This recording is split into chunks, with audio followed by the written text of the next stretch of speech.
Hi friends, did you know you can actually predict where the end zone will finish in Apex Legends? There are these maps which show where the zones can't finish and where the zone is likely to finish in Apex Legends Season 17. So today I'm going to walk you through the World's Edge end zones map and make this the first in a series of videos covering all of the maps and the possible end zones and also where the zone can't finish on each map. And this will allow you to then jump to the relevant video based on what map's in rotation. Now in case you're wondering what the point of an end zone map is and how it might help you, put simply, it's going to aid your game positioning and planning through a game, which obviously is going to be more valuable if you're playing ranked. And for today we'll focus on World's Edge. So this is the map and we'll start with where the zone can't finish, which is represented by these red circles. This is the first useful part about knowing where to position. If you're in any one of these areas for later zones or you're trying to rotate into a later zone, knowing where the zone can't finish can actually help you decide where you want to position yourself as you move into that end zone. And this is useful not only for the final zone, but even for earlier zones when you're trying to plan your rotations, or even if you see multiple teams in the zone you're pushing into,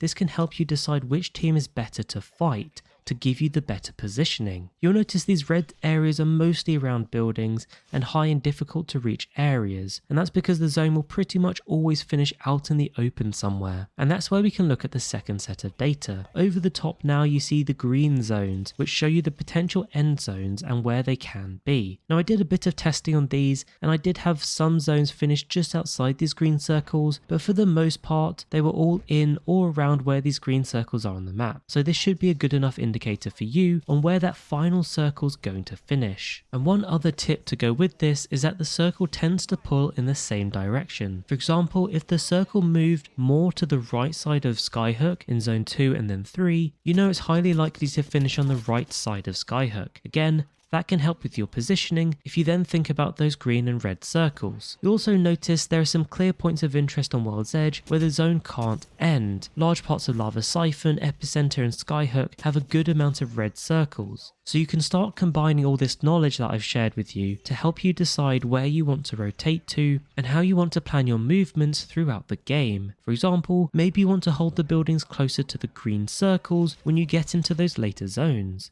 And you can apply this logic to the whole map. Look for where the red circles are, look for where the green circles are, and see where the zone is pulling to. And this should really help you win more games. Of course it helps if you've got a team that actually listens to you, but even as a solo queue player, if you're focusing on placement points, you can still use this strategy. One thing I would say just to finish with is I don't recommend trying to hold the green circle for the whole game. You'll notice most of the green circles are out in the open, which means they're going to be very hard to defend for a full game, unless you've got someone like a Newcastle or a really good defensive legend. And that means you still want to be rotating and looting and even taking fights where you can, and simply use this map to guide you on your rotations and help you ultimately know which position you want to be fighting for in the end zone.